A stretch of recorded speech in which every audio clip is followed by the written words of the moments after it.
बिस्मिल्लाहिर्रहमानिर्रहीम। Today we discuss about angular velocity.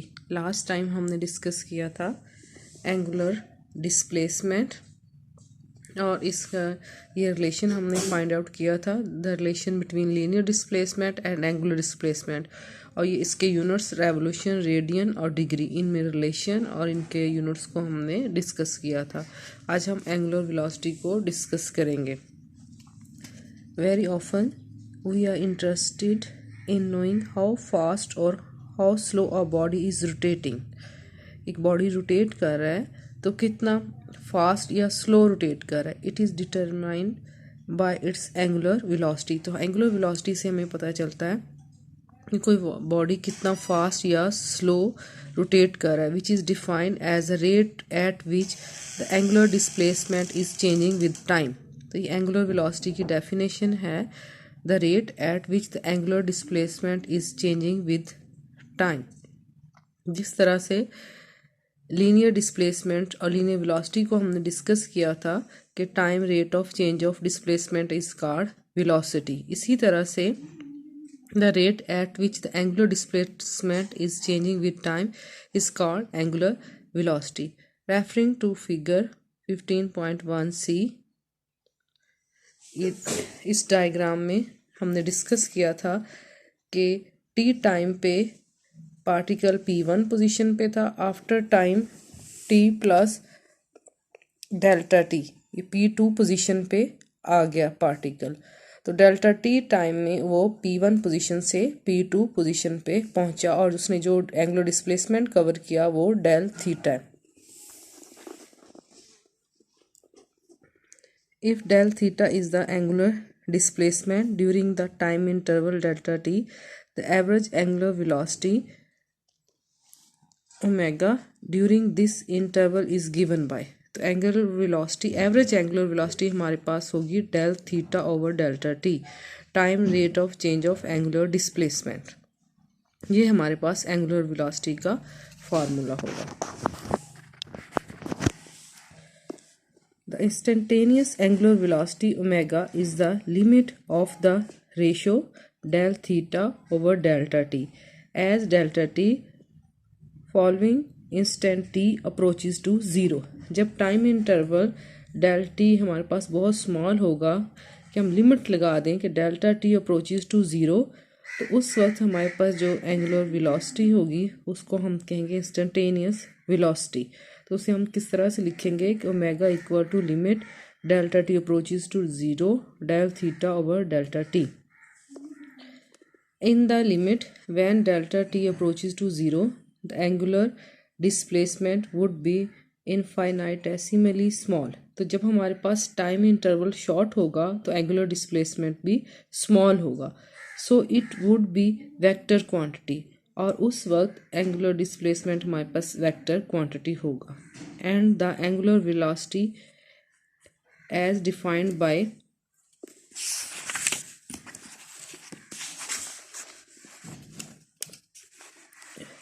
Question 5.3 would also be a vector। तो हमारे पास जब टाइम इंटरवल स्मॉल होगा तो डेल थीटा भी स्मॉल होगा और वो वेक्टर क्वांटिटी है, तो एंगुलर वेलोसिटी भी क्या होगी, वेक्टर क्वांटिटी होगी। Its direction is along the axis of rotation and is given by right hand rule as described earlier. अब इसकी जो एंगुलर वेलोसिटी की डेफिनेशन को हमने पढ़ा और ये एक वेक्टर क्वांटिटी है, तो इसकी जो डायरेक्शन है वो along the axis of rotation होगी। उस डायरेक्शन को फाइंड आउट करने के लिए हम राइट हैंड रूल यूज़ करेंगे। तो जिस तरह से हमने एंगुलर डिस्प्लेसमेंट में किया, तो राइट हैंड रूल हमारे पास क्या था, इस डायग्राम के according grabs the axis of rotation in right hand with fingers curling in the direction of rotation, the thumb will points in the direction of angular displacement. ये right hand rule हमने पहले discuss किया था। तो इसी तरह से angular velocity की डायरेक्शन होगी according to this rule along the axis of rotation। तो अगर हमारे पास डायरेक्शन ऑफ रोटेशन इस डायरेक्शन में है तो फिर ये thumb will indicate the angular displacement and angular velocity.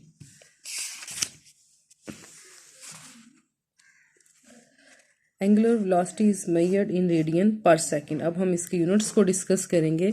तो एंगुलर डिस्प्लेसमेंट हमारे पास होता है रेडियन में, तो एंगुलर वेलोसिटी जो है वो रेडियन पर second, which is the SI unit. ये इसका एसआई यूनिट है. Sometimes it is also given in terms of revolutions पर मिनट. तो हम इसको रेवोल्यूशन पर मिनट में भी डिस्कस करते हैं. नेक्स्ट हम डिस्कस करेंगे एंगुलर एक्सेलरेशन को.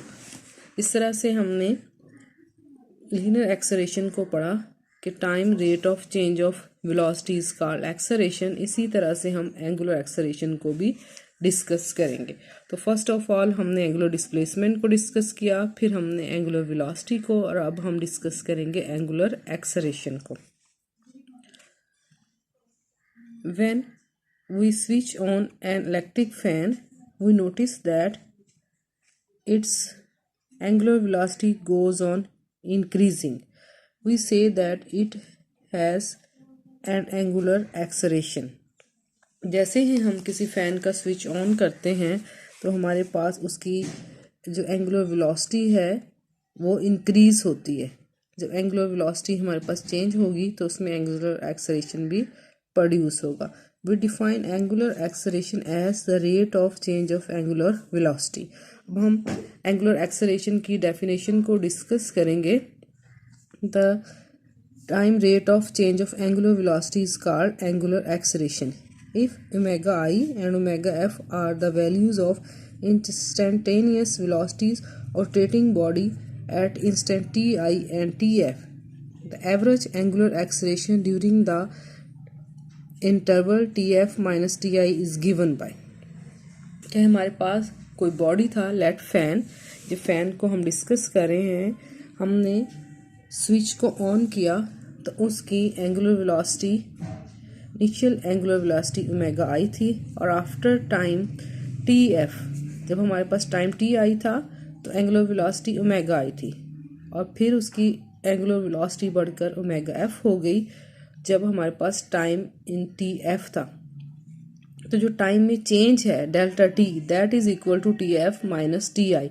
This is delta T, change in time. और जो चेंज इन एंगुलर वेलोसिटी है वो हमारे पास है final angular velocity minus initial angular velocity. तो omega f minus omega i, this is the change in angular velocity. तो time rate of change of angular velocity is called average angular acceleration.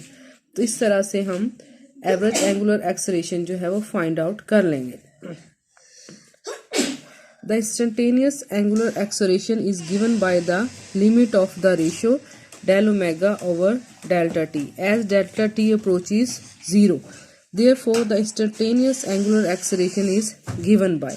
अगर हमारे पास time interval small हो जाए, delta T approaches to 0, तो हमारे पास angular velocity में चेंज जो है वो भी स्मॉल होगी. तो उस वक्त जो एक्सेलरेशन होगा that is instantaneous angular acceleration. और उसको हम कैसे फाइंड आउट करेंगे, इस इक्वेशन से फाइंड आउट करेंगे. तो एंगुलर एक्सेलरेशन को हम अल्फा से रिप्रेजेंट करते हैं. तो अगर हम टोटल एंगुलर वेलोसिटी की चेंज को टोटल टाइम से डिवाइड कर दें तो ये हमारे पास एवरेज एंगुलर एक्सेलरेशन आ जाता है. लेकिन जब हमारे पास टाइम इंटरवल शॉर्ट हो, डेल्टा टी अप्रोचेस टू 0, तो फिर एंगुलर वेलोसिटी में चेंज जो है वो भी स्मॉल होती है. उस इंस्टेंट पे जो हमारा एंगुलर एक्सेलरेशन होता है उसको हम कहते हैं instantaneous angular acceleration. The angular acceleration is also a vector quantity. क्यों एंगुलर एक्सेलरेशन हमारे पास वेक्टर क्वांटिटी है? क्योंकि इसकी डेफिनेशन में हम पढ़ रहे हैं the time rate of change of angular velocity.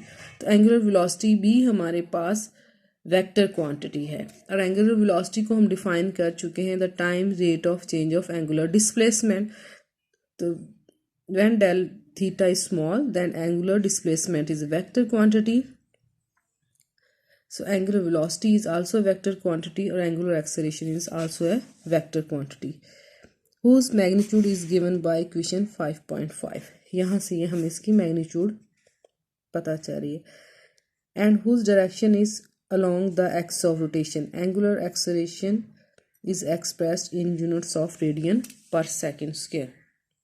अब हम इसके एंगुलर एक्सलेरेशन की डायरेक्शन भी होगी हमारे पास along the axis of rotation. तो इसके लिए हम पहले पढ़ चुके हैं कि एंगुलर डिस्प्लेसमेंट जो है एक्स ऑफ रोटेशन के अलॉन्ग है, उसकी डायरेक्शन हम फाइंड आउट करेंगे राइट हैंड रूल से, और एंगुलर वेलोसिटी की